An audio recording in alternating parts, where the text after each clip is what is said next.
warm welcome to all of you.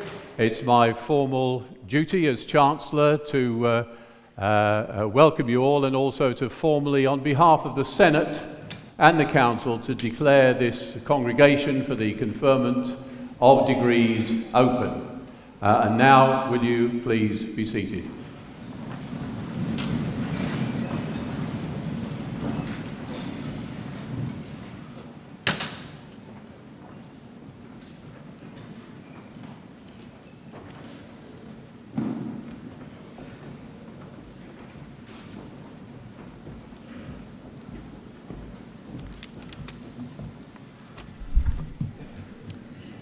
Distinguished guests, parents, families, friends, and most importantly, students, good morning to you all.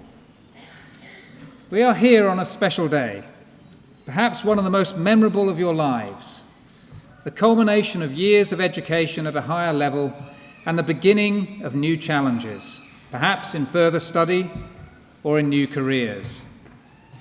You've worked and studied hard, and you have succeeded.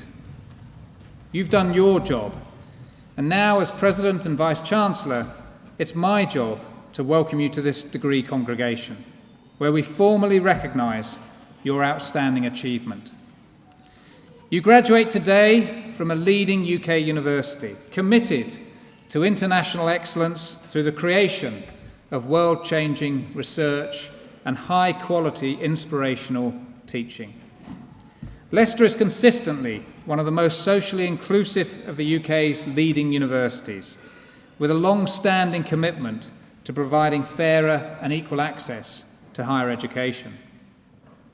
Because of your time here at Leicester, you have a better chance of finding the career that you would like to have.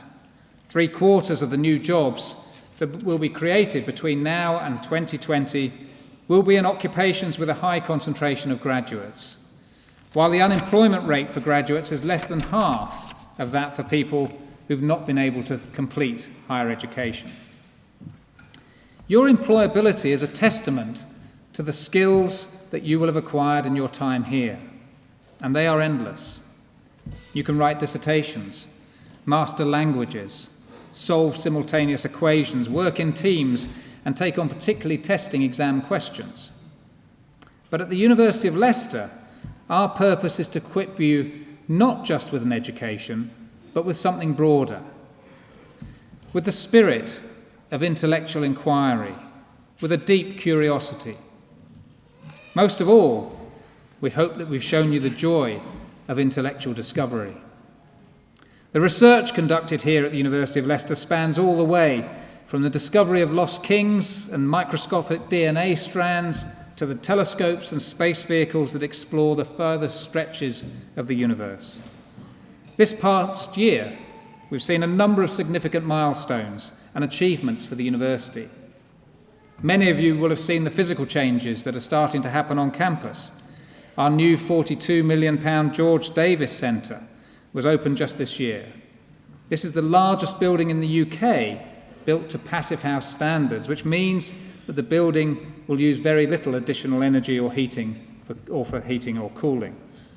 It's named in honour of George Davis, the founder of Next, George at Asda, and Per Una at Marks and Spencer's, who provided a gift of £5 million to fund a new vascular limb salvage clinic. Indeed, our donations to the university have broken new records this year, with gifts of £2.7 million for transformative kidney research and a share of £5 million for mesothelioma research.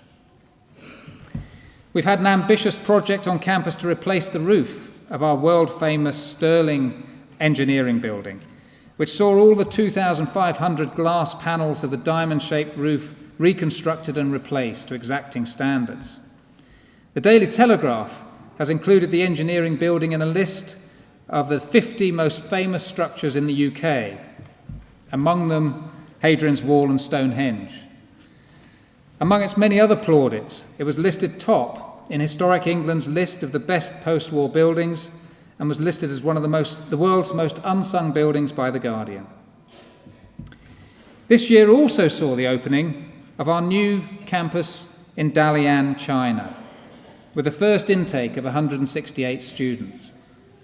This will continue to develop and expand, and we expect that Dalian will begin to supply a steady stream of students to the university, studying in Leicester as well as in China. This will also offer opportunities for students in the UK to take part of their degrees in our China campus. Watch this space over the next few years as we expand even further internationally. We saw Susie Imber from our Physics and Astronomy department win the BBC show Astronauts Do You Have What It Takes? She received training and a personal recommendation from the International Space Station astronaut Commander Chris Hadfield. The university is also home to the only UK science lead for the Juno mission to study our solar system's largest planet, Jupiter. Described by NASA as their most difficult project ever, the spacecraft has travelled 2.8 billion kilometres and will orbit Jupiter 37 times. And among some of our other very specific research achievements this year, you may have spotted that we discovered a new 430 million-year-old fossil named in honour of David Attenborough, who grew up on the university campus.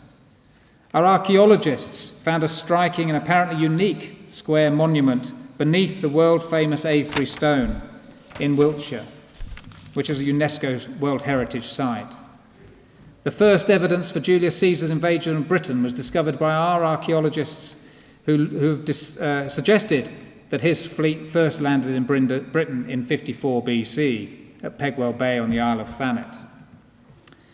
And finally, the reputation of our research impact has been backed up in November when we won the Times Higher Education Merit Award, what is effectively the Higher Education Oscars.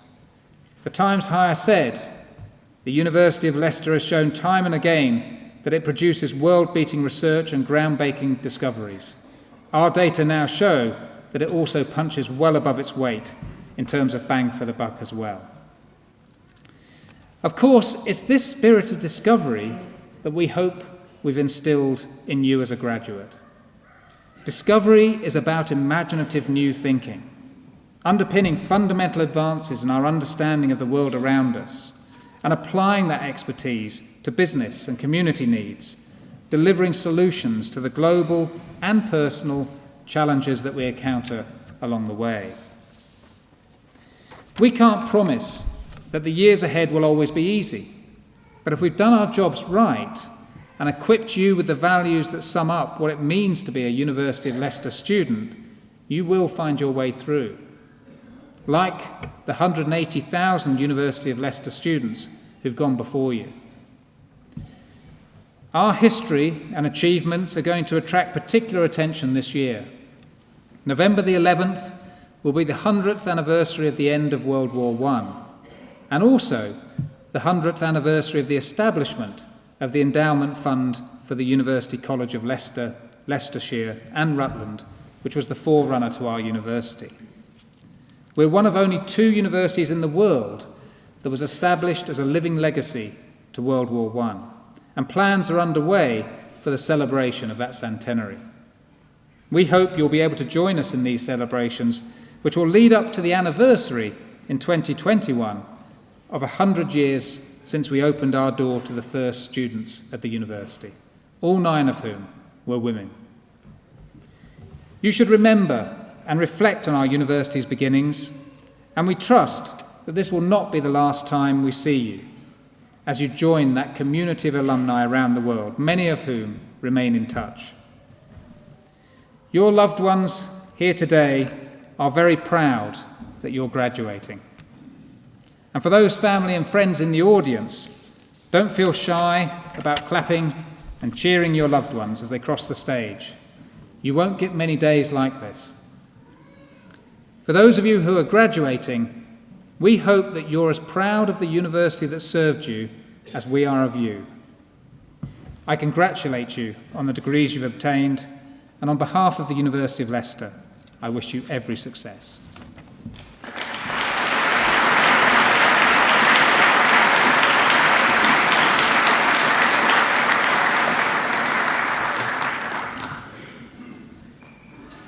Will all graduates please stand?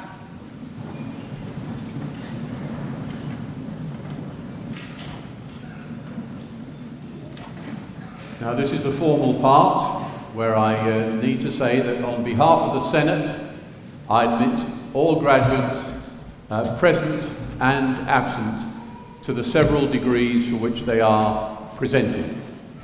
Now if you'd sit down again now please, and then in due course we'll ask you to come up on the stage.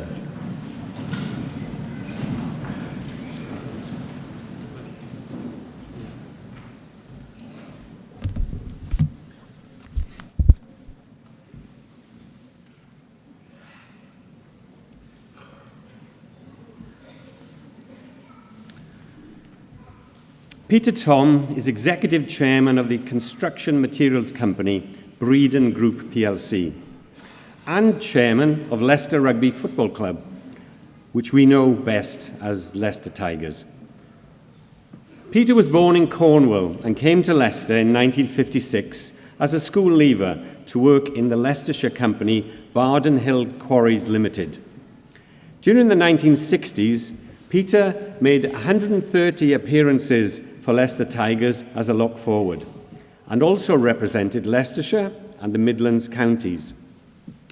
Playing for the Tigers in 1960s was a very different experience to the game of rugby as it is played today. In parallel with his sporting experience, Peter was moving through the ranks of the Barden Group, becoming managing director in 1977 and chief executive in 1985.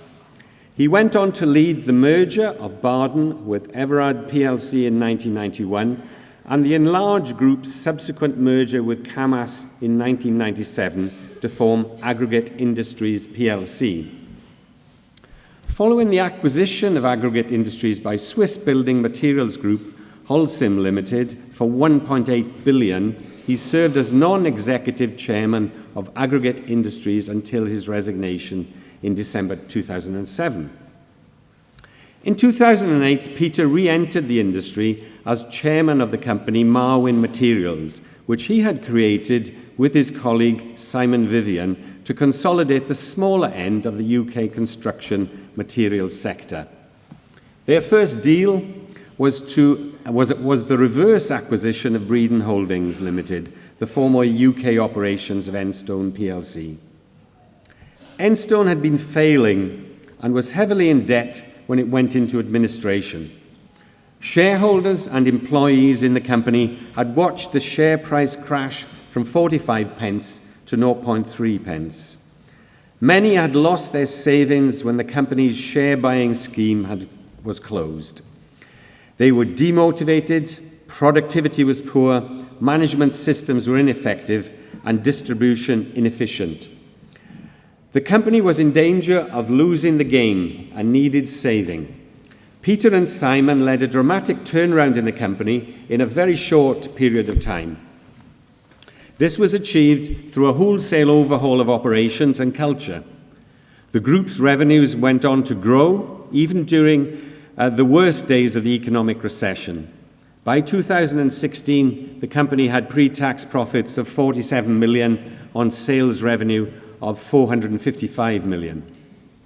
The Tigers' experienced lock forward Peter Thom had clearly demonstrated he could not only coordinate the scrum into working together at Welford Road, but also apply these same skills in his business ventures. Breeden Group is today now the largest independent construction materials company in the UK. It operates the country's largest cement plant and 2 cement import terminals. It has 60 quarries, 26 asphalt plants, and 200 ready-mixed concrete and mortar facilities and 3 concrete block plants. Breeden employs 2,300 people nationwide. Peter Thom has served as chairman of Leicester Tigers since 1997. The fully professional era of rugby in the UK also started around this time. Its effect was to change an amateur sport into a serious professional business. To accommodate this vast increase in interest in the game, a detailed long-term plan was needed to extend the capacity of the Welford Road ground. The number of sellout crowds continued to increase in the 2003-04 season, and the club boasted 11 capacity crowds of 13,500.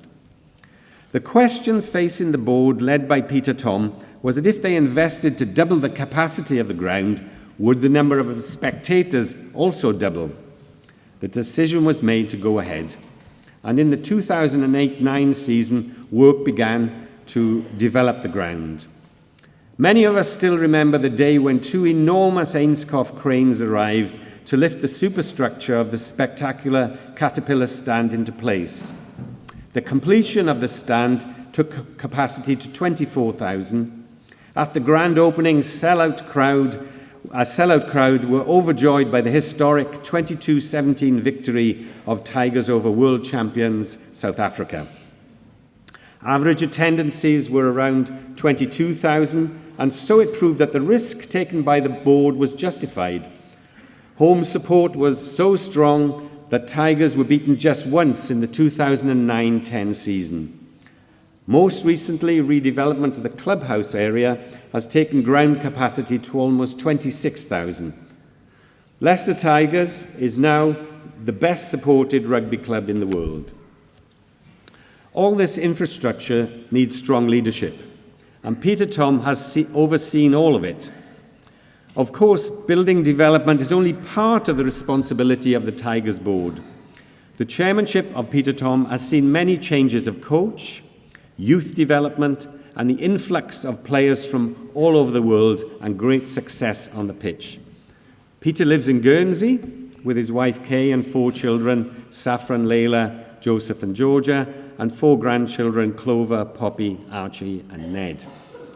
In recognition of his outstanding work in sport and in business, Peter Tom was awarded the CBE in 2006. Mr. Chancellor, on the recommendation of the Senate and Council, I present Peter Tom that you may confer on him the degree of Doctor of Laws.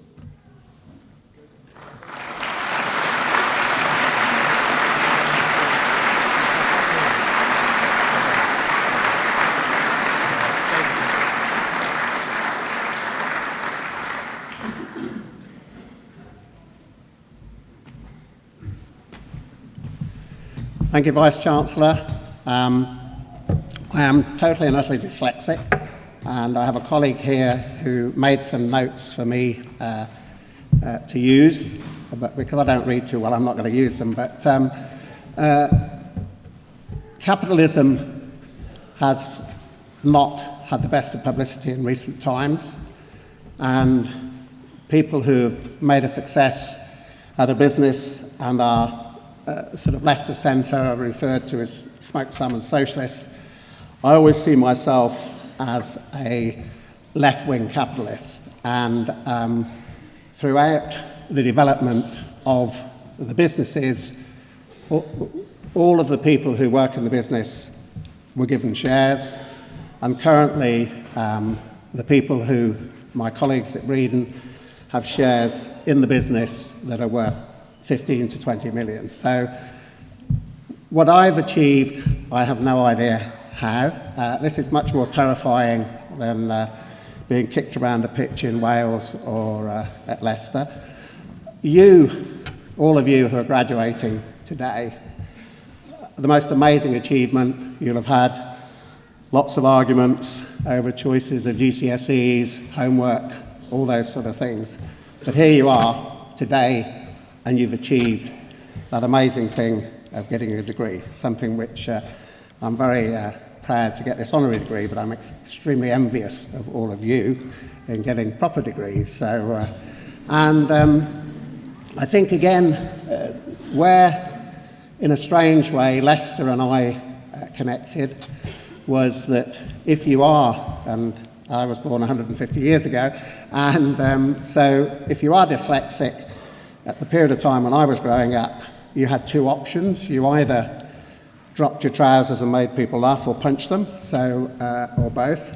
And so I had lots of chips on my shoulders, and Leicester, in a funny way, in the centre of England, I've always seen as a city that felt slightly inferior to Nottingham, not sure why, and rather envious of London. And so in a way, for me to be fortunate enough to create two successful quarrying businesses, and then with what we've done with the Tigers. And if you look at, and I think again, perhaps a sort of British characteristic is to understate things, but if you look at the success that's around us in Leicestershire, down the road in Hinckley, you have Triumph motorbikes. Amazingly, it's not received much publicity. It is now the most efficient and most successful motorbike manufacturing plant in the world, which is a fantastic achievement. And there are a whole host of other incredible successes in Leicestershire. We're currently working at Donington with some of the people that are doing all the work into the research for electric cars and the creation of batteries and things like that. So I think, and then the other thing I would just like to say is that we've had a huge amount of help from Sir Peter Soulsby, the Mayor, in terms of what we've been doing at the Tigers. We do have lots of arguments about our political views, but he's been a tremendous, I think, driver of some of the success that is taking place in Leicester at the moment. And we're just about to build a new hotel in the triangle of land in front of the Tigers. And so I'm very, very proud to accept this. Thank you very much. And if I could give you perhaps two little bits of advice. I always hated bullying. I was incredibly bullied for all sorts of reasons. And I hate bullying in the workplace, and you will all experience bullying in different forms. If you see people, I think, help them. And then we live in very strange political times, and we've all earned the right, through sacrifices of money, to vote. So if I can give you one piece of advice, whenever there's an opportunity to vote, vote. So thank you very much. And if any of you would like to come to the Tigers, my email address is quite easy to find, and I'll be very happy to host you down at the Tigers. So, Vice-Chancellor, thank you very much. Thank you.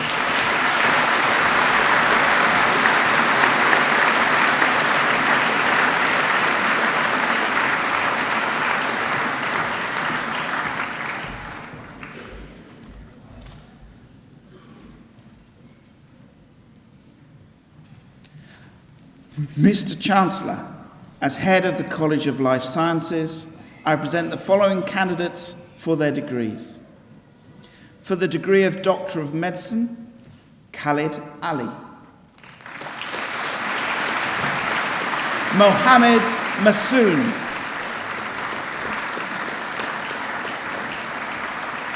Malini Patel. Sarah Phillip. And AJ Verma.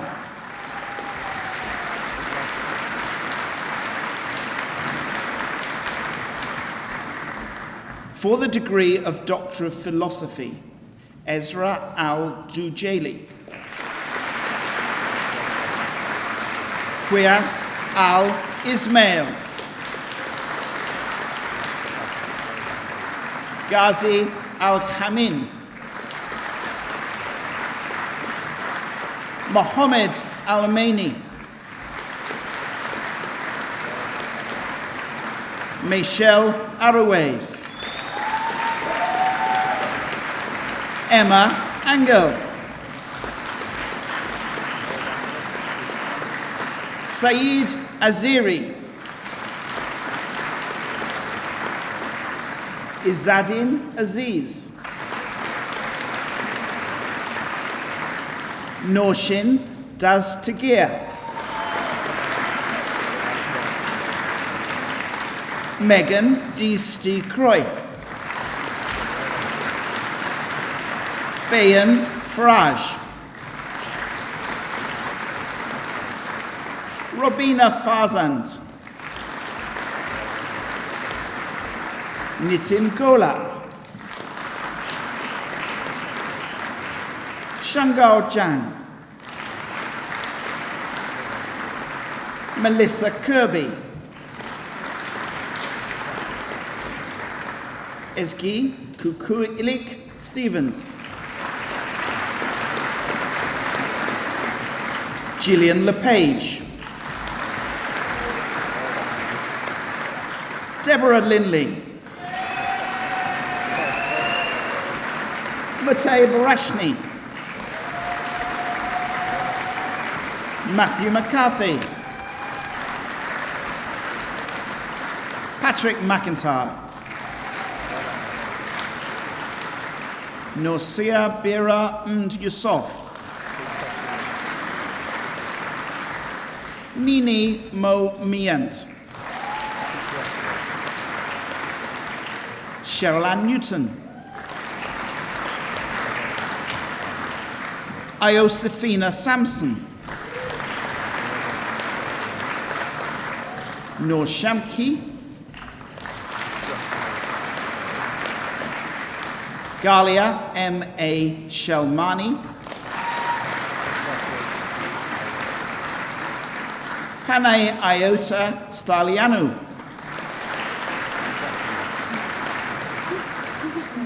Emily Wake. Mingming Zhao. Xiaoyan Ji.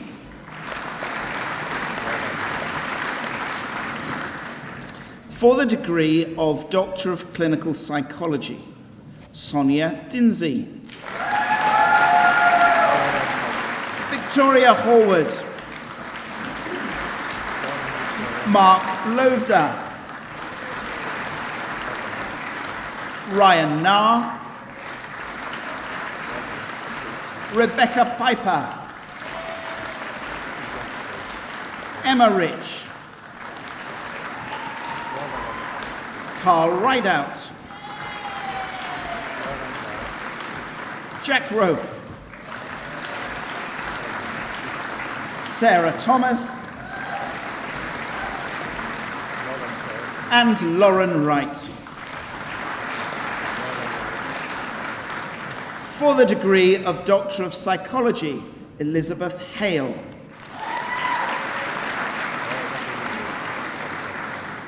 For the degree of Master of Philosophy, Venetia Williams.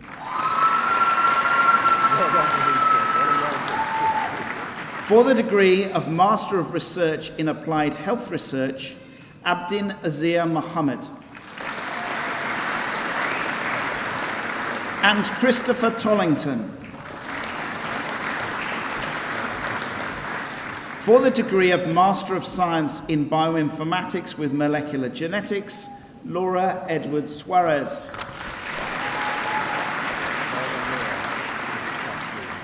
For the degree of Master of Science in Cancer Cell and Molecular Biology, Salwa Ahmad. Justine Dakane. David English. Hatis Esenkeya. Alag Ayadura Thurani Sawasada Gunaskera.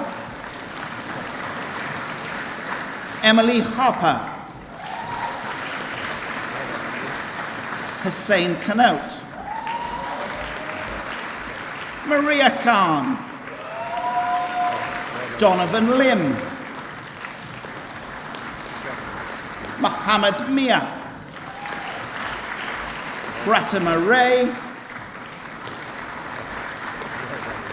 Matthew Stewart. Michal Tariq. Kubratelli. Gethin Thomas. Christopher Trethaway. Robert Van Heesik. And James Wilmoth Jr. For the degree of Master of Science, Child, Adolescent and Mental Health, Alice Dalton. Tejas Katal, Sester Zaidi. For the degree of Master of Science in Chronic Disease and Immunity, Emily Castells. Rianne Decardi Nelson, Aditi Manef Joshi, Sonal Joshi, Olapeju Kazim, Antram Mariska, Christopher Powell, and Marina and Maria Xenophotos.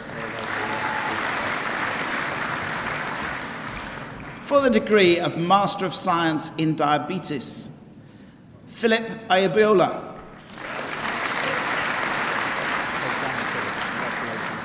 Riam Aldawoodi, Margaret Bartle, Anna Crane, Geraldine Gray, Wigden Muhammad Ali, Halima Shanti, Mona Situ, and Mohammed Tubaikwi. For the degree of Master of Science in Infection and Immunity, Nora Al-Khreibi,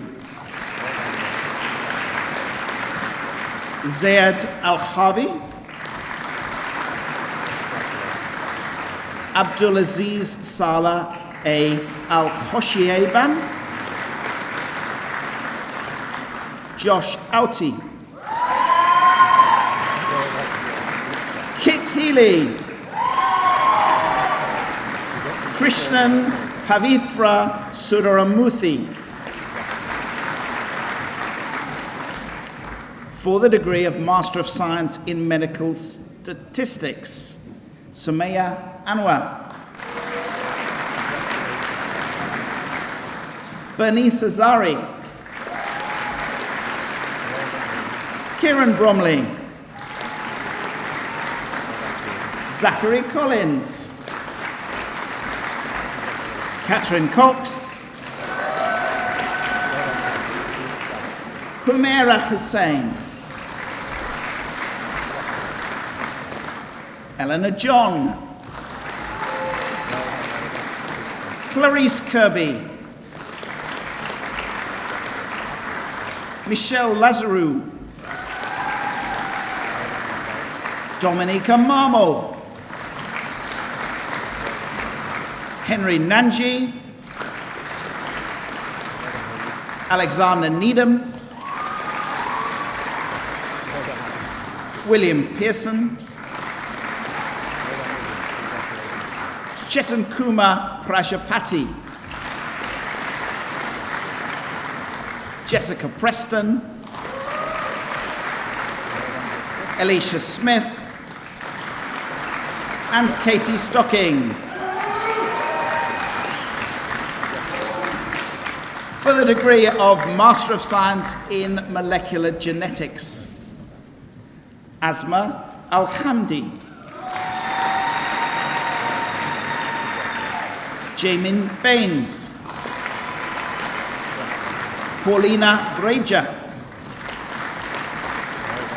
Saba Danico, Rebecca George, Tasnima Khan, Matthew Lacey, Daria Mateja, Ori Shaw, Wafa Fayani. For the degree of Master of Science in Molecular Pathology and Therapeutics of Cancer, Grandiza Aburidu, Taniqua Adeli, Konstantina Eleftheriou, Mercy Githinji, and Shiyu. For the degree of Master of Science in Occupational Psychology, Nicola Bass, Stefania Kasari,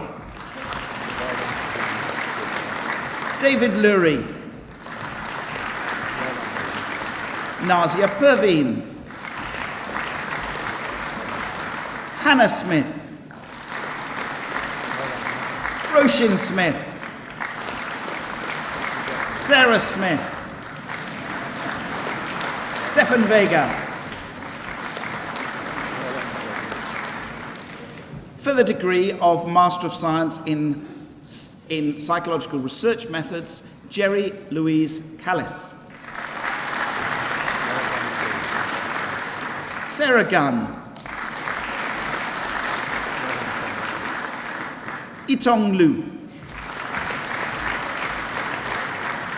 Kyle Nisilla, Rebecca Smith,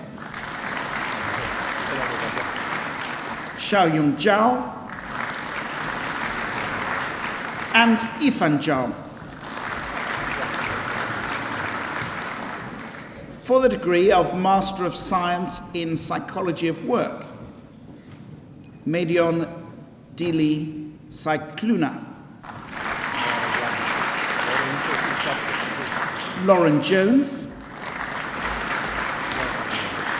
Ivan Skiria. For the degree of Master of Arts in Social Work, Kashanda Regisford and Hannah White. For the degree of Postgraduate Diploma in Clinical Sciences, Mountain Medicine, Neil Kennedy. For the degree of Postgraduate Diploma in Diabetes, Susan Dilks. For the degree of Bachelor of Science in Biological Sciences, Sabrina Abbasi. Ahmed Abdirahman. Katja Korinskowski. Tario Maguiro. For the degree of Bachelor of Science in Biological Sciences with a year abroad, Larissa Welton. For the degree of Bachelor of Science in Biological Sciences Genetics, Angharad Price.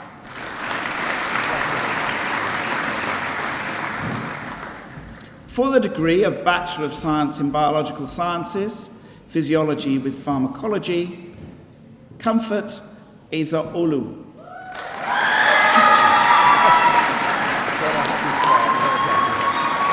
Sandip Jha,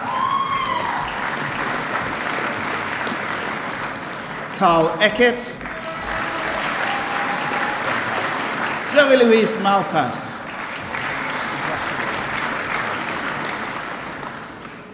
For the degree of Bachelor of Science in Medical Biochemistry, Nazala Chimuka.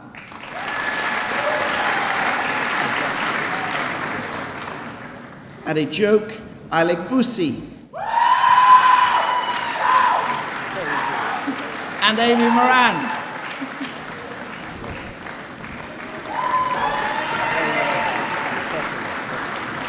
For the degree of Bachelor of Science in Psychology, Shelby Finch.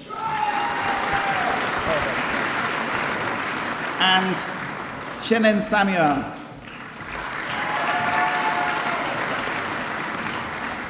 For the degree of Bachelor of Science in Psychology with Sociology, Laura Fisken. For the degree of Bachelor of Medicine and Bachelor of Surgery, Jessica Inskip.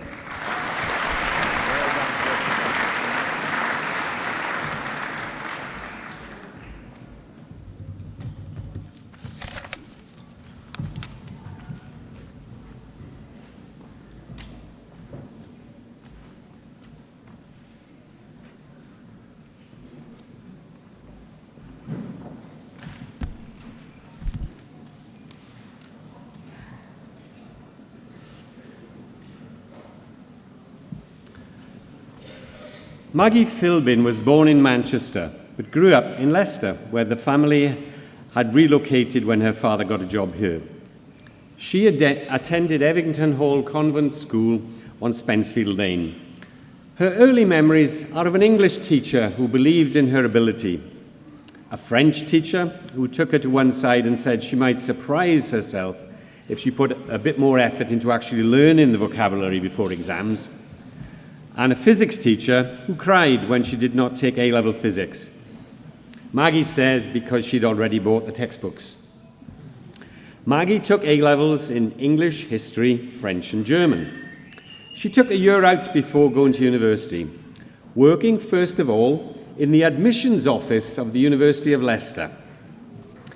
Maggie apologizes to any parents present in the audience who applied for admissions in 1974 and were casualties of her erratic filing. Next, she worked at the Haymarket Theatre, first as an usherette and then as part of the lighting team. Lastly, she spent time as a researcher at Radio Leicester, working with Sue Hillman and Ron Coles. She was inspired by these experiences, and she applied to Manchester to do a 4-year course in English and drama. Her fellow students included Ben Elton and Rick Mayall, as well as a host of others who went on to be famous in broadcasting and the theatre. Well, graduation loomed, and like you today, Maggie had to face the question, what do I do now? In the middle of her finals, a newspaper advertisement caught her eye. Do you want to be a top TV personality? Maggie lost no time in writing a tongue-in-cheek piece on why she was clearly well-suited to becoming a top TV personality. The faith of her English teacher had in her was clearly well justified, and she got the job presenting a 3-hour-long TV program, The Multicoloured Swap Shop. This was a family show introducing children to new experiences in an entertaining way. Maggie learned a huge amount from the team, including Noel Edmonds, then at the top of his game, Keith Chegwin and John Craven. Rosemary Gill was the editor who developed the groundbreaking Saturday morning TV system and who inspired Maggie with the breadth of her knowledge of all sorts of subjects. Maggie's daughter is named after her.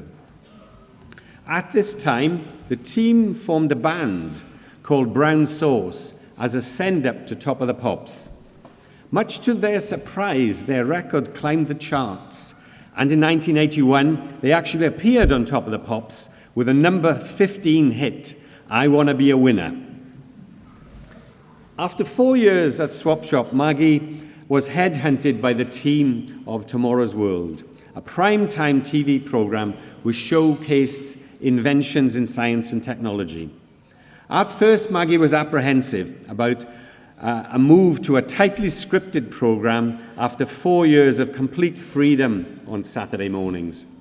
As the job offer came the day before her wedding, she bought herself time to ask if she could have 3 weeks to think about it while she was on honeymoon.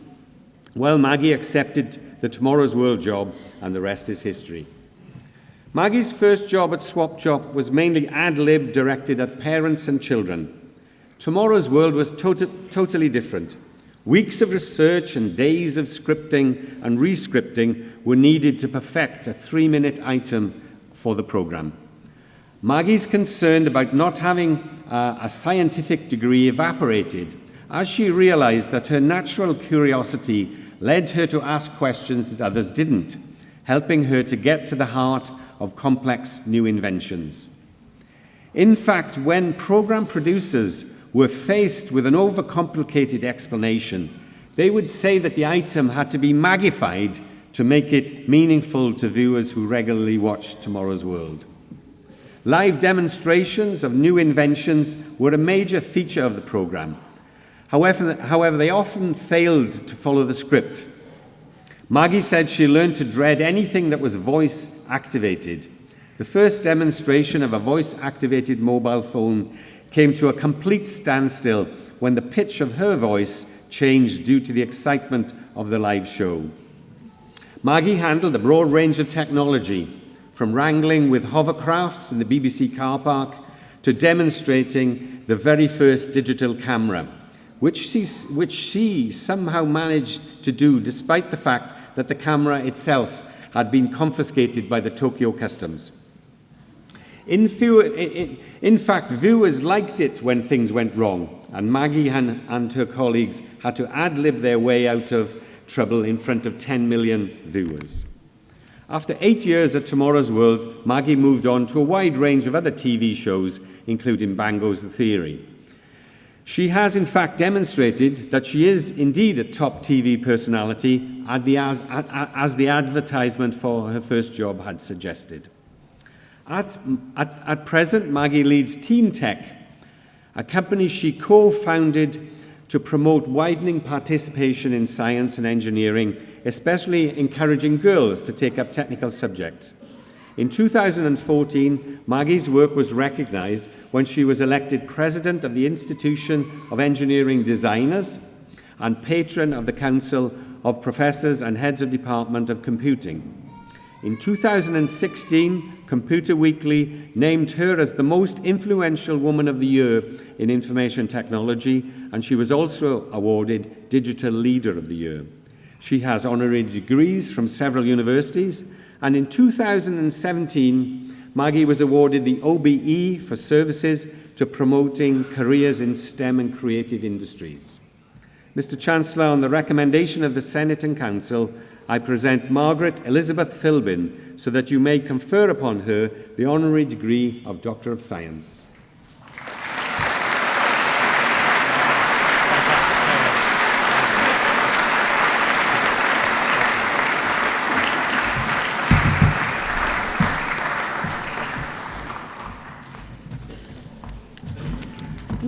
Love it. I like the way I have to have a special box to stand on.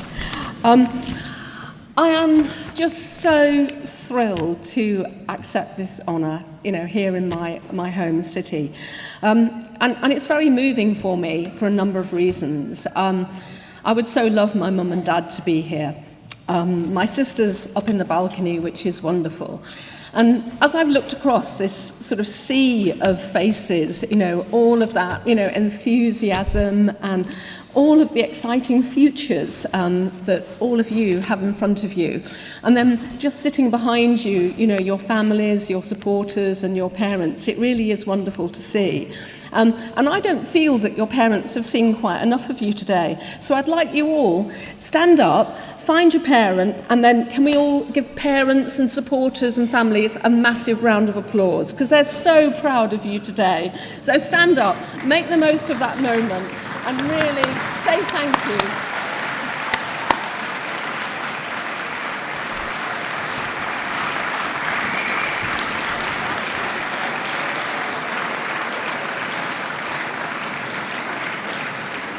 Excellent. Right, you can all sit down now. Otherwise, they'll never ask me back. It has just been lovely. We have a lovely view up here, and you just can't help but notice certain people. And there's a lovely little girl in the middle somewhere. She looked very young. She looked like she was about 7 or 8. And I saw her blowing kisses to whoever it was who was stepping up here. It was just very lovely.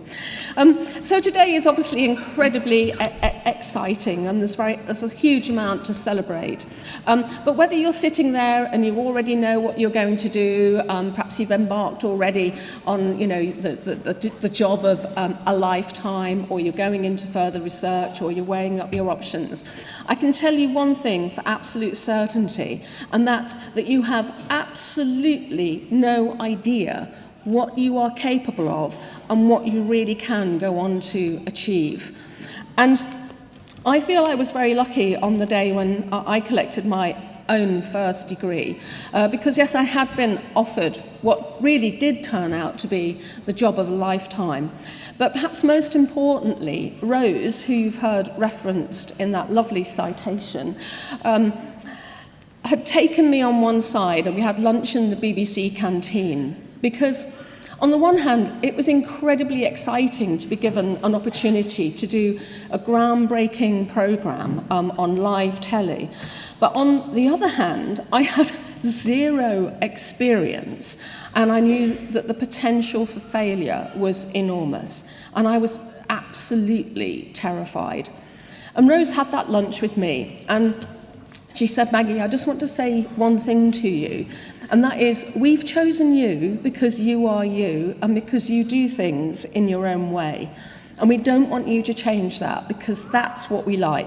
So don't try to be Sue Lawley or Frank Boff." Some of your parents might remember those people. Because we want you. And you will make mistakes, but make your own mistakes and learn from them. And I really want to pass those words on to you, because being the best possible you that you can be, being completely authentic, will take you a huge distance. Because yes, you are carrying those degrees, but you've all got different things about your personality, and it'll be those things that really take you far in everything that you want to do. And I think when you are new to a company or an institution, you can often feel, as I did, very much out of your depth. But the thing that you bring to that company or that university is a fresh way of thinking.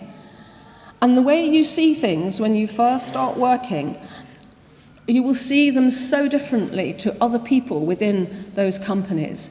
And if you see the need for change, make sure that you do something about it. And it doesn't matter whether you do something about it at that moment, because sometimes that isn't possible, but make a note of it and make sure that you do change those things.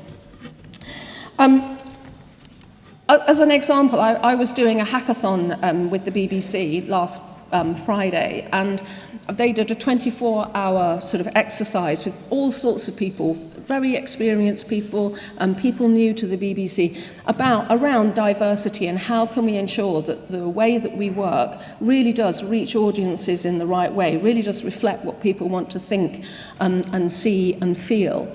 And there were sort of prizes given at the end of this exercise, and the outstanding idea came from a group of apprentices who had just been at the BBC for 6 months. So that is an example of how, as you can imagine, I love innovation and I love creativity, and seeing the world in a different way and understanding what needs to be done to make the world work much more efficiently, or just simply to be a bit more fun, is the way to create absolutely brilliant ideas, and off the back of them, amazing companies.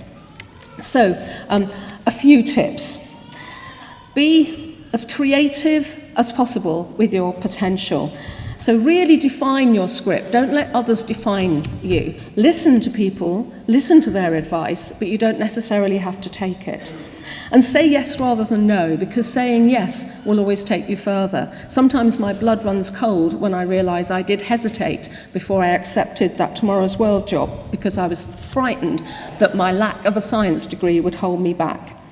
And listen, because intelligent listening will also take you a long way. And keep on learning. Never, never stop learning. And most importantly, be kind. Help others, because it's what we're all here to do. And by helping others, again, your learning will move on to a completely different level. And please do this immediately. It's incredibly easy to think, I'm not CEO of a company, I'm not, a leading figure in a university. How can I possibly help shape the hearts and minds of others? But this is a really good time to do it.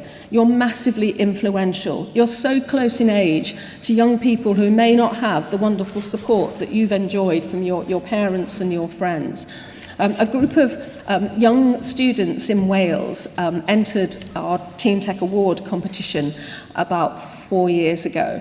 And their teacher said that when she first saw the video, the reaction of the kids had been, well, we're never going to be able to do this. We're not going to be able to get to the Royal Society.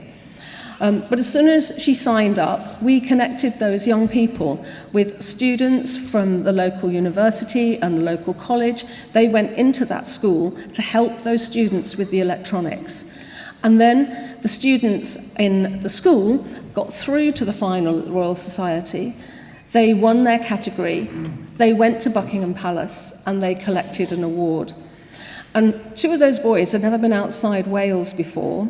They then took their idea to the Big Bang, where they won, and one of the boys was selected to represent the UK in America as Engineer of the Year, which was extraordinary, and it was down to the wonderful mentoring done by young people like yourselves, because young people can identify so much better with people like you than people like me, because you help them see that they can achieve and that they do have the qualities that they need to take them, a long way in life.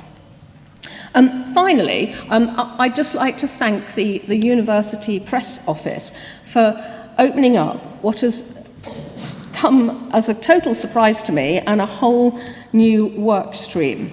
The press release that went out yesterday had a headline saying, "Tomorrow's World Reporter and Leicester Tigers chairman were amongst the outstanding individuals to be honoured by the University of Leicester." And some people misread this headline to think they were one and the same person.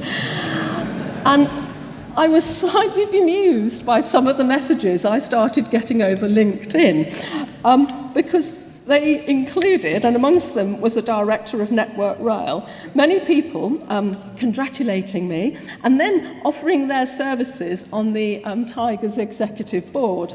Obviously, I am going to give their applications my full consideration, and I will let all applicants know in due course.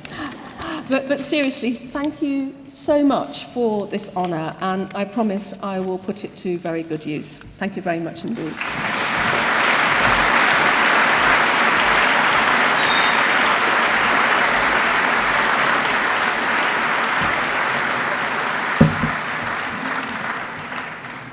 The University Chamber Choir will now sing Cantante Domino by Pittoni.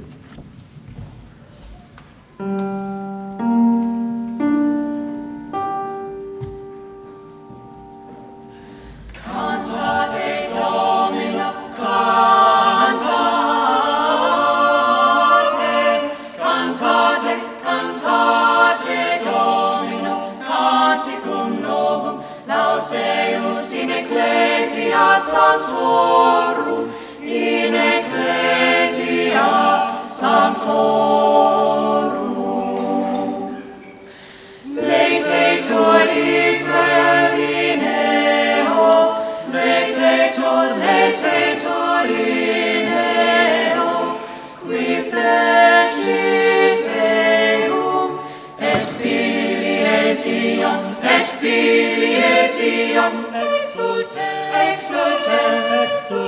exultent in rege suo, exultent in rege suo.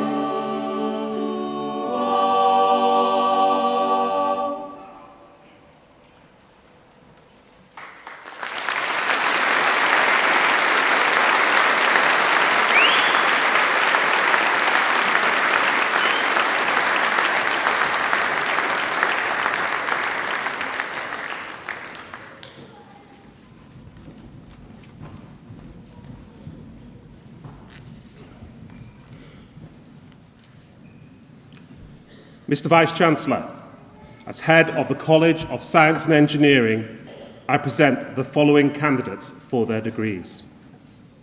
For the degree of Doctor of Philosophy, Ahmed Qasim Ahmed. Aoula Al-Hindawi. Salim Al-Jadidi. Munira Al-Bakwami, Hassan Al-Esseri, Saeed Al-Shamari, Scott Balchin, Hugo Caffarati, Lida Che, Se-Shun Chen, Timothy David,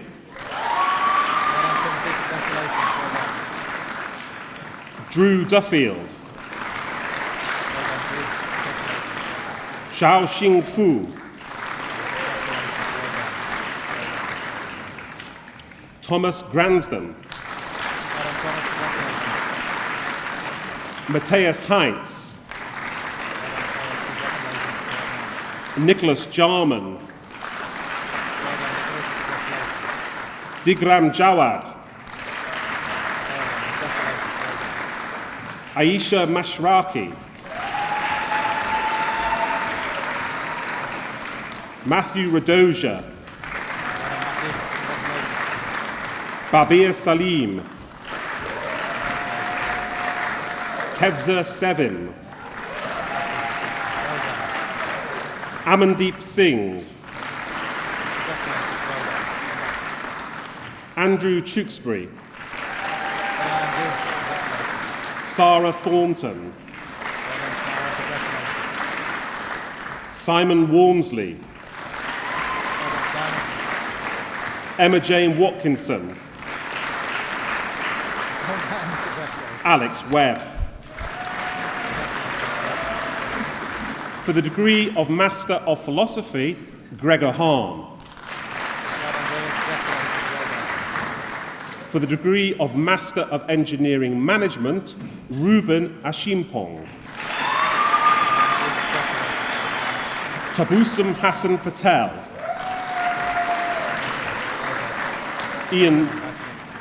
Ian Philip Player. For the degree of Master of Research in Mathematics, Alvaro Torres Casas. For the degree of Master of Science in Actuarial Science, Siham Arad. Sarup Gahir. Mira Khalifa. Murudla Maraneni. Karan Solanki, Ting Wei, Lu Zhuan, Jinshan Zhao. For the degree of Master of Science in Advanced Computer Science, Frimpon Masterman Barima Abogoya.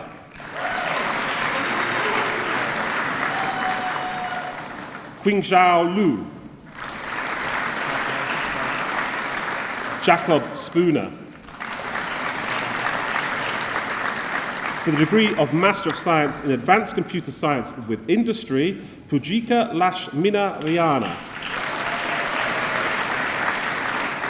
For the degree of Master of Science in Advanced Control and Dynamics, Kelechi Ibrahim.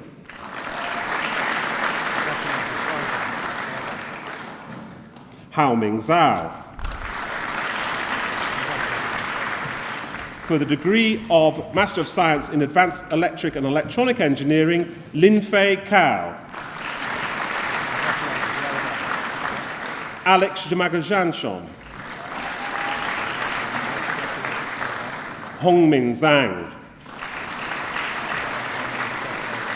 For the degree of Master of Science in Advanced Electrical and Electronic Engineering with Industry, Mohammed Samad. For the degree of Master of Science in Advanced Engineering, Zushao Zhang.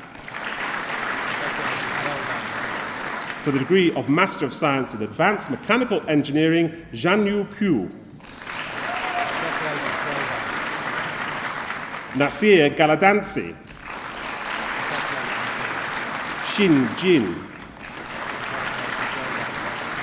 Fan Lu, Thomas Perry, Sachin Kumar Ravipati, Vishal Shinde, Hamza bin Tariq. For the degree of Master of Science in Advanced Mechanical Engineering with Management, Milan Karung. For the degree of Master of Science in Advanced Mechanical Engineering with Management and Industry, Shailesh Shinde. For the degree of Master of Science in Advanced Software Engineering, Adankuli Ikanyemi. Muhammad Arsalan. Muhammad Sakir Sawan.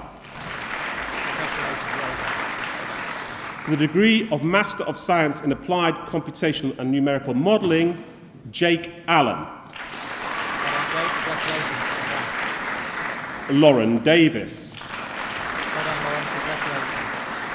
Hamza Gari. For the degree of Master of Science in Cancer Chemistry, Isabel Beard. Matthew Nalick. For the degree of Master of Science in Chemical Research Biological Chemistry, Anton Orti. Jeff Odiwar. For the degree of Master of Science in Chemical Research Green Chemistry, Ruben Allen.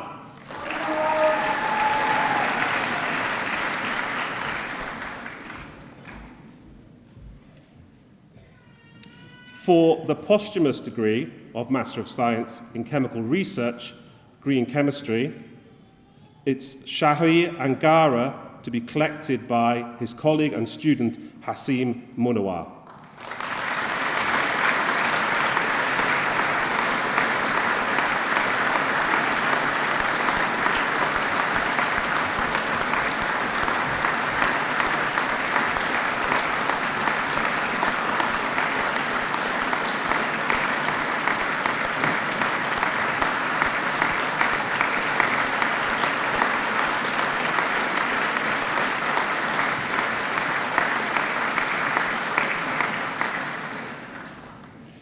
For the degree of Master of Science in Chemical Research Physical Chemistry, Joshua Prestage.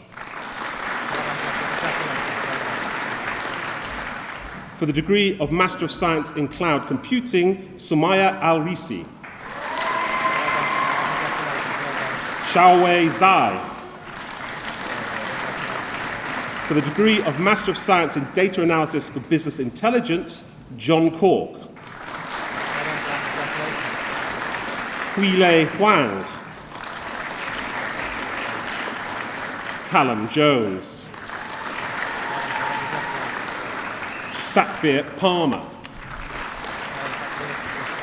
Tian Yang. Hunbo Zhang. For the degree of Master of Science in Embedded Systems and Control, Georgios Bazaras. For the degree of Master of Science in Environmental Informatics, Carol Chan. Reshma Gurung. For the degree of Master of Science in Financial Mathematics and Computation, Daiwei Hao. Yungyang Luo. Huingzhan No. Jihao Su. Alexandros Theokolis. Sumaya Farid Wililahai. Dingchang Wang. Like Zhu. For the degree of Master of Science in Forensic Science and Criminal Justice, Stacey Harrison. For the degree of Master of Science in Geographical Information Science, Mohammed Al-Khalili.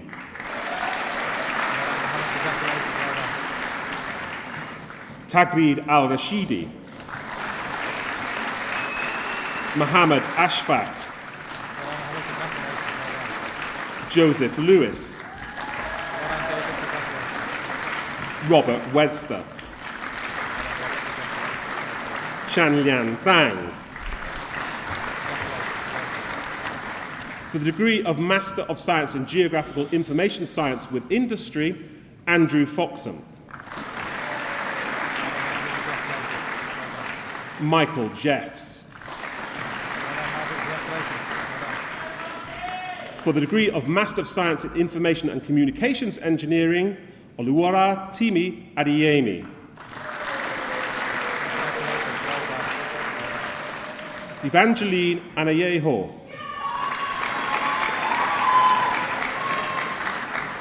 Xiaoyang Duan. Kong Li. Venu Kumar Pavuluri. Jaiming Yao. For the degree of Master of Science in Information and Communications Engineering with Industry, Fan Yang. For the degree of Master of Science in Software Engineering for Financial Services, Eclair Lumu. For the degree of Master of Science in Space Exploration Systems, Christopher Barsoom. Alice Crow. Graham Hall. Sam Hook. Idwal Jones. Alexander Owens. Anna Ross. Adam Smith. James Turton. For the degree of Master of Science in Sustainable Management of Natural Resources, India Cotton. Sebastian DeMarco. Emma May Eshelby. Ruby Fowler. Donald Towler Tinlin. Ailun Wang. Alice Williams. Alexander Wilson. For the degree of Postgraduate Certificate in Actuarial Science, Anil Paul. For the degree of Postgraduate Certificate in Advanced Mechanical Engineering with Management, Mehmet Ezuruma Lugolu. For the degree of Postgraduate Certificate in Quarry Management and Operations, Giles Kustel. Manuela Kuselberger. Francesco Solidaratelli. For the degree of Master of Physics in Physics, Afrida Alam. Jasmine Michelawaska.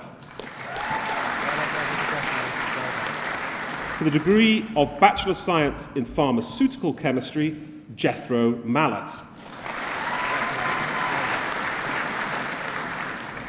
For the degree of Bachelor of Engineering Mechanical, Kasim Karachiwala. Shamil Farani.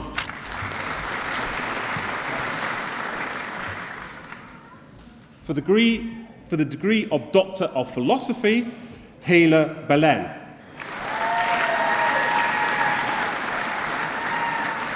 For the degree of Master of Science in Medical Statistics, Frank Banaheim.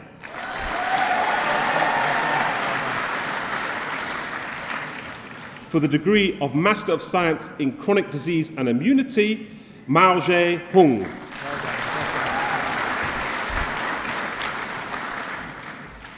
For the degree of Master of Science in Advanced Computer Science, Rashif Rahman. For the degree of Master of Science in Advanced Materials Engineering, Nina Way.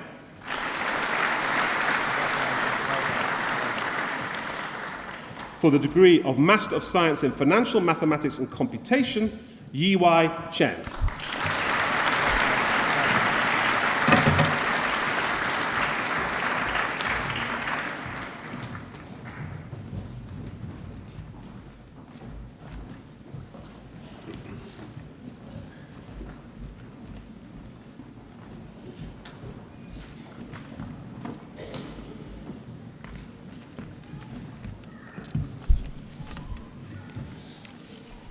Right, ladies and gentlemen, well, we're close to the end of the ceremony now. It's been a great congregation, it really has.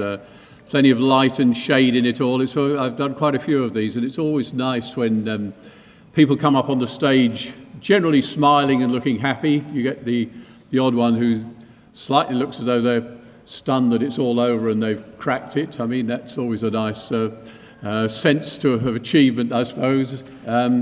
But always a sense of it being an important occasion that people can enjoy, and I certainly hope you all have.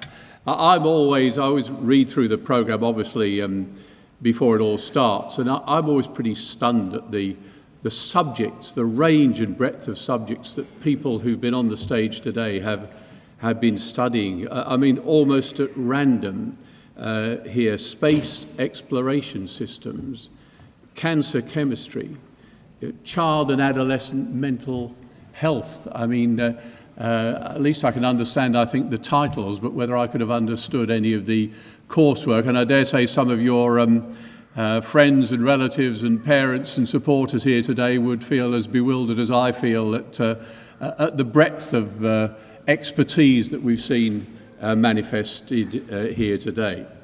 And I've enjoyed as well, I hope you have, well, particularly let's mention first the musical interlude. We started that just a couple of years ago to give a bit of light and shade to the ceremony, and perhaps you'll join with me in thanking again the University Chamber Choir for their performance today.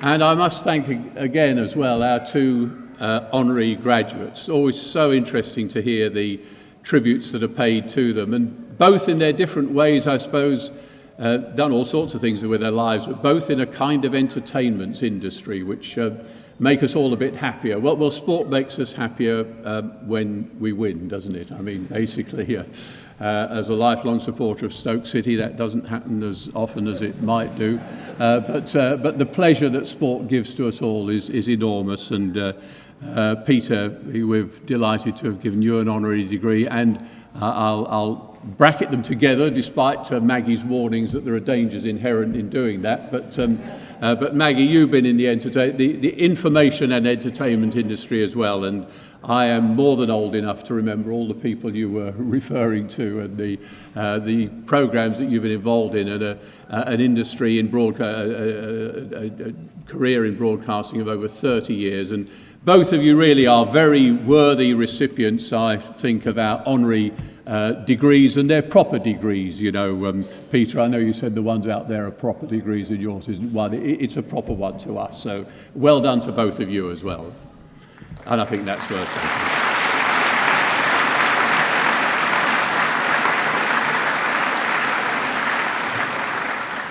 And now to those of you who've received your qualifications today, I hope you'll feel, I'm sure you will, that you should be rightly proud of all that you've achieved. The qualifications that you've got will stand you in good stead throughout your life. No one can take these badges of achievement away from you. And I'm able to announce officially today that your qualifications will retain the same high value whether we have a hard Brexit or a soft Brexit. And if you'll allow me one small personal indulgence, which is that I know exactly how you feel, because I was myself am a graduate of Leicester University, and I sat just as you've been sitting in the hall today, waiting to pick up my degree at an identical ceremony 50 years ago.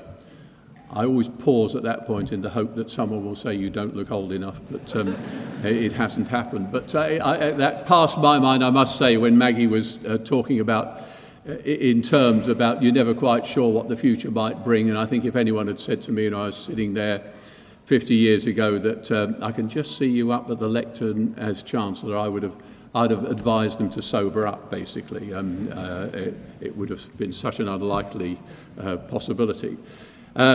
So I only mention my own background because I hope you'll be as proud of the university where you've obtained your qualifications today as I am of having been involved with the university over the years. Leicester University, as the Chancellor has said, Vice Chancellor has said, will soon be 100 years old, founded in 1921 as a symbol of hope after the horrors of the First World War. And during that time, we've grown massively in size and reputation. We score well in national and international league tables. Our levels of student satisfaction, as recorded in the tables, is consistently high. There were 2,000 students when I was here. There are more than 20,000 students today. There are more members of staff than there were students when I was here. Yet somehow, we've managed to maintain a closeness and, I think, an intimacy on the campus. We're a friendly place where size hasn't overwhelmed. And I'm proud of the fact that we're enriched by recruiting students from the widest range of backgrounds and experience.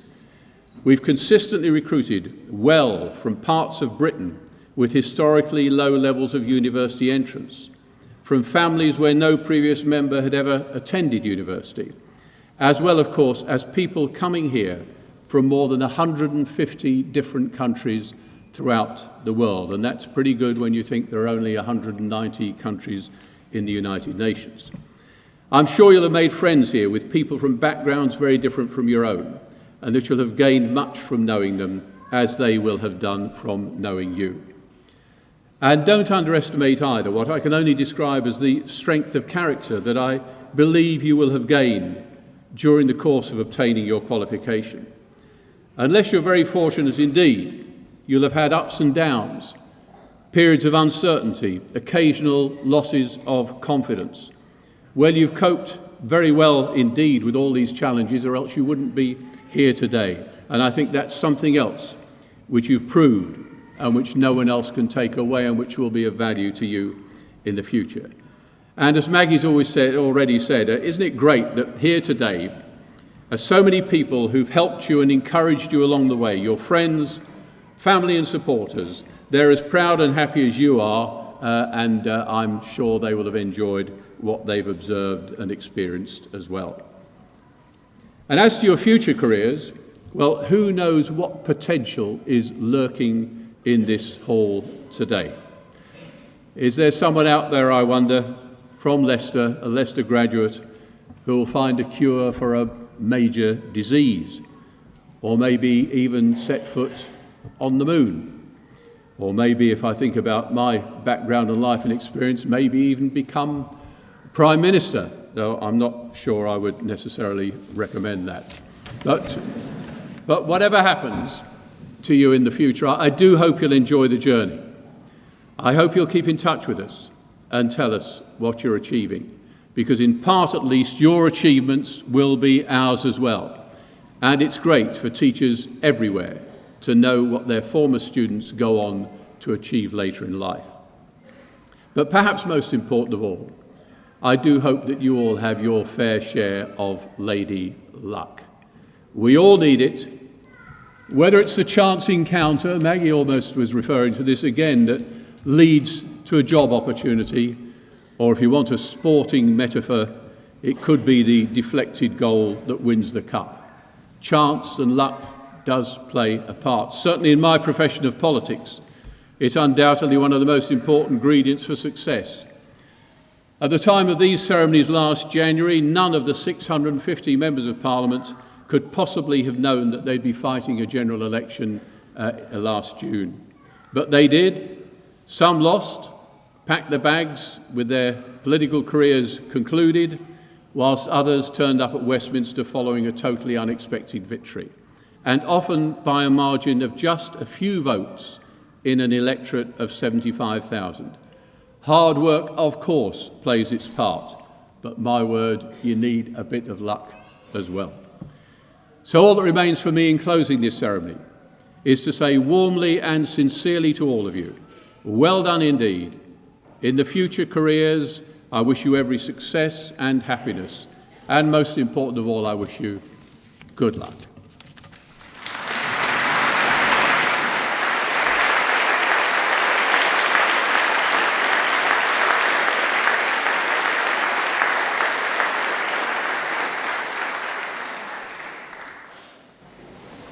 And now all that remains for me to do formally is to formally declare this degree congregation closed.